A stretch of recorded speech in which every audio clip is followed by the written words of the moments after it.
against the clock. Go, don't stop. We'll go to the awarding natin. We'll go through the pictures.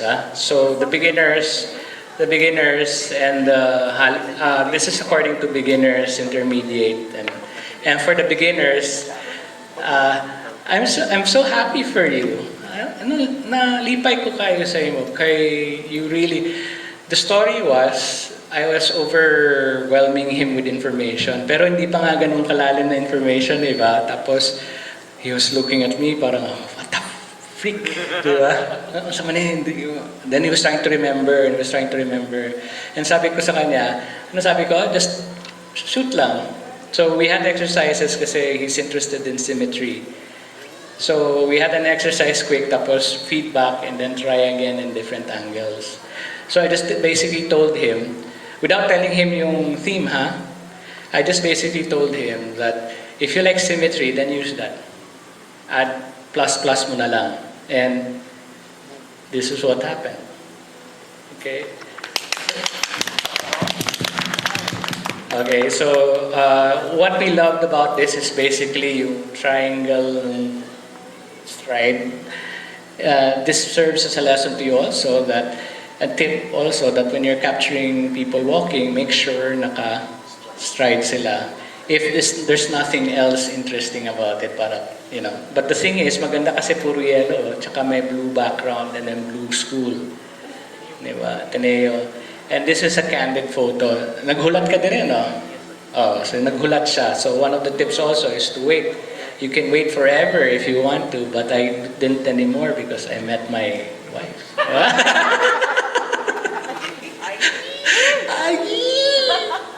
Okay, so congratulations. Let me present to you the power bank. The first power bank. Yay!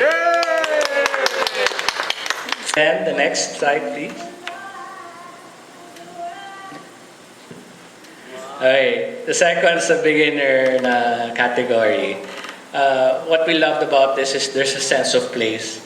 Alam mo na Davao to because of that clock. And then the colors here were, of course, yung sa flowers and the umbrella. It could still be better, pero for spotting the colors and putting it into context, fabulous. So congratulations. Okay? And he's been attending regularly also sa mga talks and kapihan. So thank you very much. Next, the third sa beginner. Okay.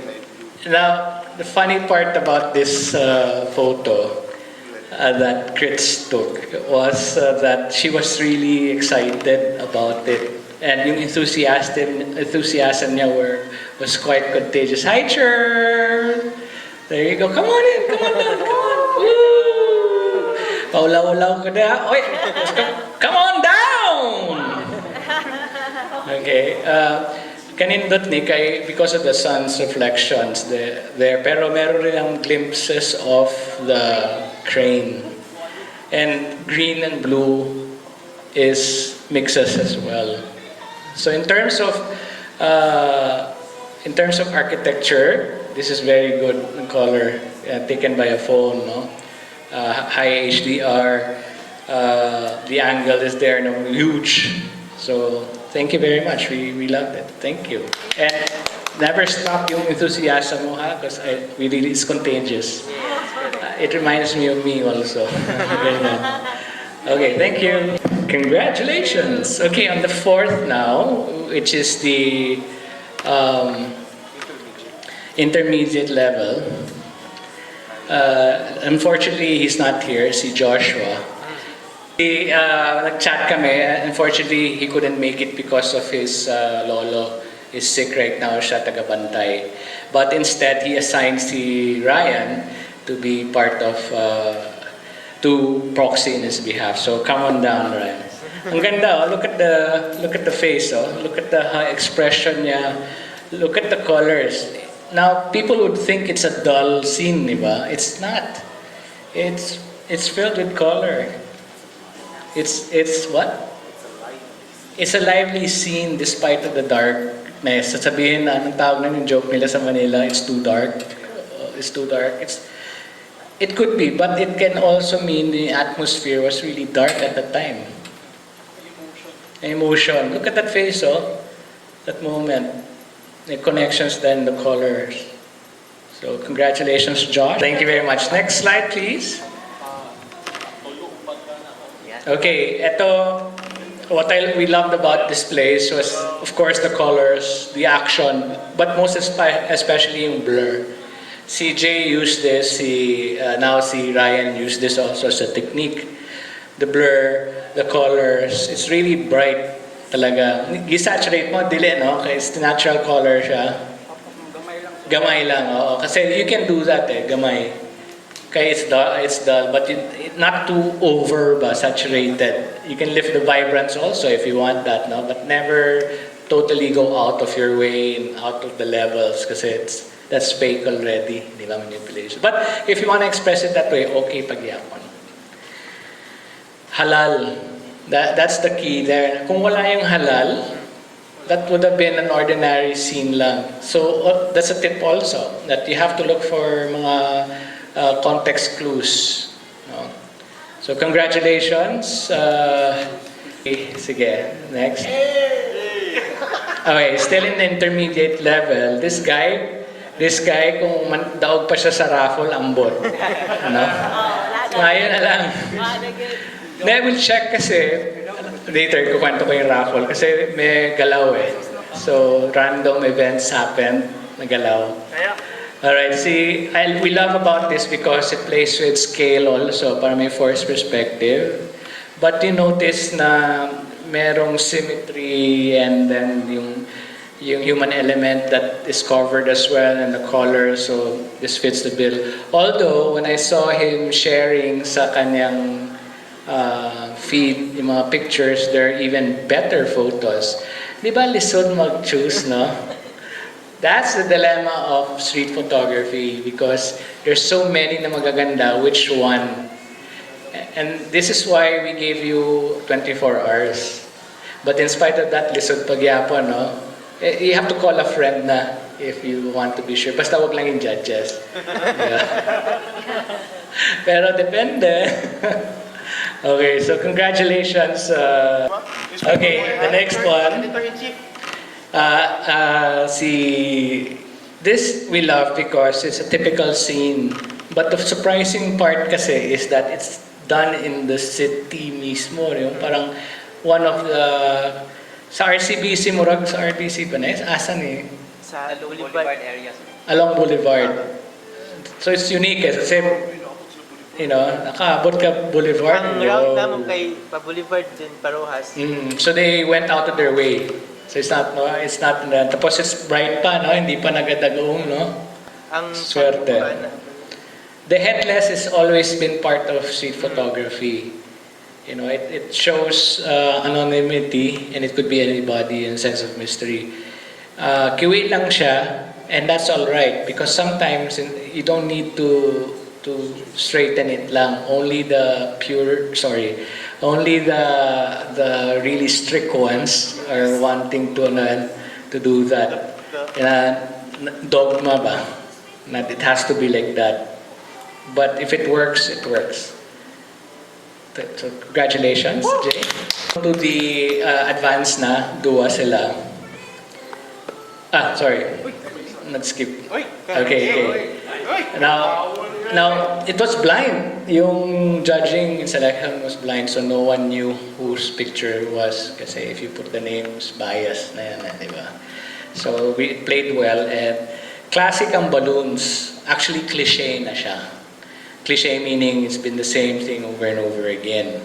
Ang kagandahan nito, and it goes beyond cliche, is because he filled up the frame, another technique. And makikita mo yung symmetry ng tulo ka mata ni Mini, which is really weird and fascinating at the same time. But what makes it even weirder is yung dua ka tiil. Nakita ba? So it has a sense of mystery also. But if the only thing I would have to make it really better pa was if yung Davao was seen. It will give a sense of context and place kung where it is. Davao light na, no? Or Davao water? I think it's water. water, di ba? But nevertheless, look at how the foot is with the Davao. So may leading line na to Davao. But overall, fantastic colors. Congratulations, Big Joe. Okay, this is an amazing photo of candid street photography. This is what meant na purely candid. Di ba? Pero, merong interesting POV, which is this kid with nakita ko na siya pagsunod eh. Sabi ko, okay, pagpipiestahan to, may the better photo win.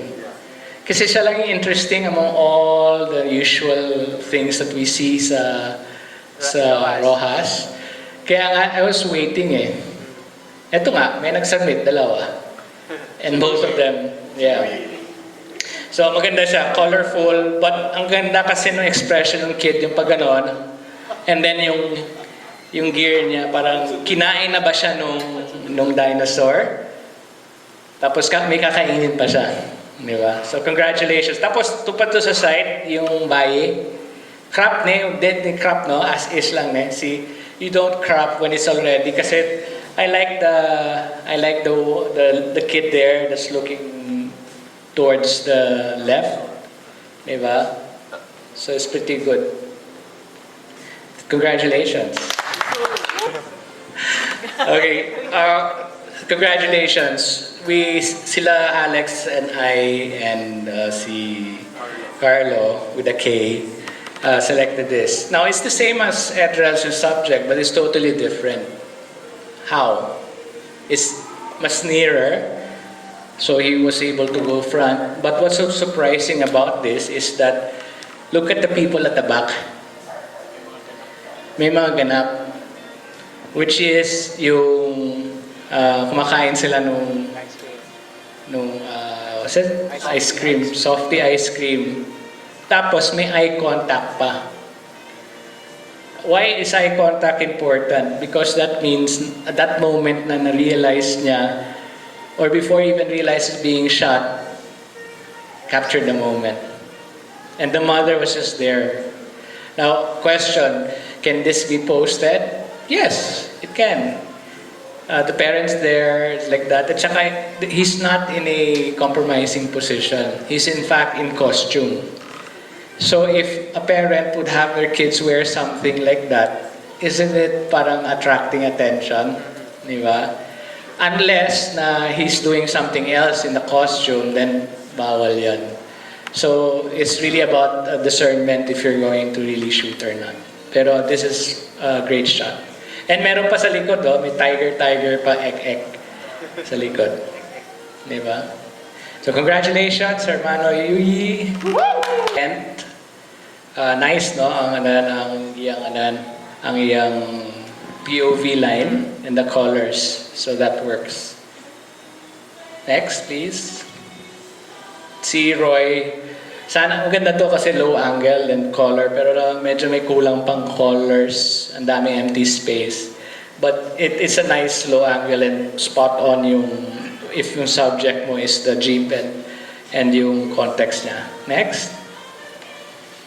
Alright, sa beginners sa gabi, unfortunately, yung colors were there pero muted na masyado. But it's a great, I would use this for a cover of something, tapos lalagyan ng headlines dun sa baba.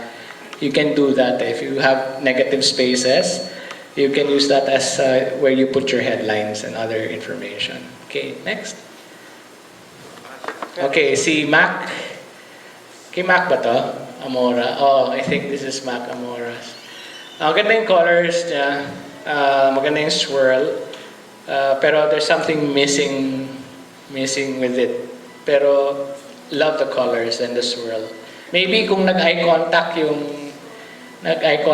old man, that would have been far better. Next. Kay Maisi, it's a nice contextual photo. I love yung colors yung Rainbow Road. The kid, okay ang iyang stride, but there's still something a bit missing lang to make it better pa. But it's a nice wide angle na shot. Maybe if may mga nasa gitna siya or naka-yellow din siya or something, that wouldn't work. The yellow color niya. Oh, pero sa stripes lang. But if it was green, tsaka yellow, tapos nagsabay siya, would have been very, very nice. Contender yan. Very nice. So you could use your wide angle settings sa cams. But be careful kay yung aberration ba, tsaka yung ganun, problema. Okay, next please. This, unfortunately, maganda siya. Kay Richard to, Amora. A nice POV, nice single color. The thing is, yung, what do you call that? Yung size, yung ratio. And it would be unfair for me to include him if everybody submitted. Okay? But still meron siyang print. Okay? Next. Ayan, extremely low yun. Low angle talaga yun. And view. Carlo Aranas. Very nice. I have a similar shot, but it's a nice minimalism na photograph. Pwedeng ganun, or pwede siya ibaliktad. It would have been stronger if it was going, kasi we're in a country that read left to right. So it would have made better sense kung nandoon. Pero if they were in a like Arabian speaking or those who are writing from right to left, this would have worked. You could also put it up, kaso ang pag portrait mode siya, alanganin yung beak. So that would have not been smart. But it's pretty good. I like this as a minimalist shot. Okay, great. Or geometry. Yeah, next. Okay, Bon Barrow is not around, but this is a nice play. You can do that. Okay, next. Okay, RG is also not here, but look at the colors. I love kasi may line siya, di ba? It's all pointing green like that, and it's consistent sa yung style of green. Di ba nakita niyo yung exhibit niya, no? Green. So green pa rin gyapon. But if wala yung cone na yun, would it have worked?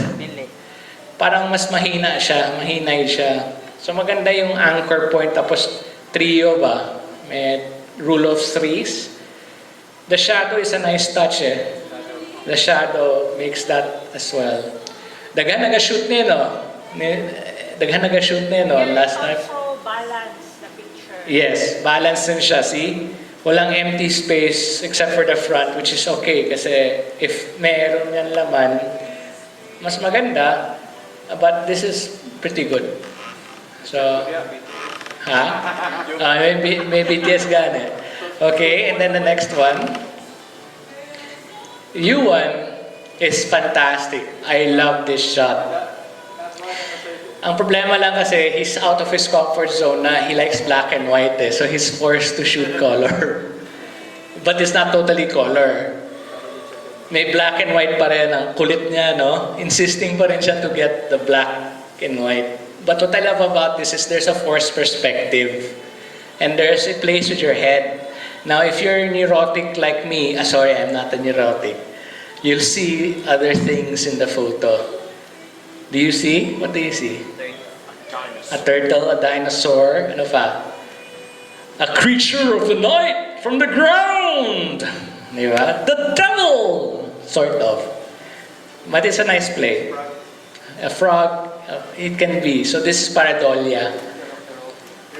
Kiroki is okay also. That's what you call pareidolia.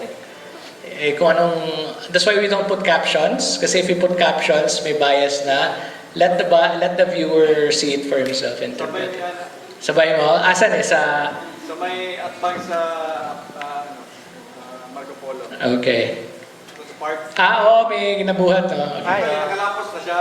Kaya ako nagtindog ko dito. Oo. Nagtindog ko anak niya. Nakita niya. Kita niya, dagat sa balik. Yeah. Ano siya, shark. Yeah, so don't be afraid. Don't be afraid that if you see something tapos nag-overshoot kayo, balik lang kayo. Okay. Alright, so thank you very much. Next. That's it yata. Okay, to say experts kay Carlo, he's very creative here because he used extreme white. No? Ganda. Very, very typical of street photography. What I love about this is the additional of the balloons in the middle. He was spoofing SB here. Spoofing in a way na this is what most people see SB as. But it's very nice. I like the play of the wide angle. Good. Alright. Walay naggunit sa balon, no? Ha? Makita na. Na. Pero hindi makita sa LCD. Siya naggunit sa balon. Yeah. Ipalit mo. Okay. Okay. Next. All right. Si Saint Sheila, who's one of the exhibitors, loves colors as well. So he sees yung elements ng lines and colors. So pwede rin yon. Okay. Go, don't stop. We against the clock. Go, don't stop. We against the clock.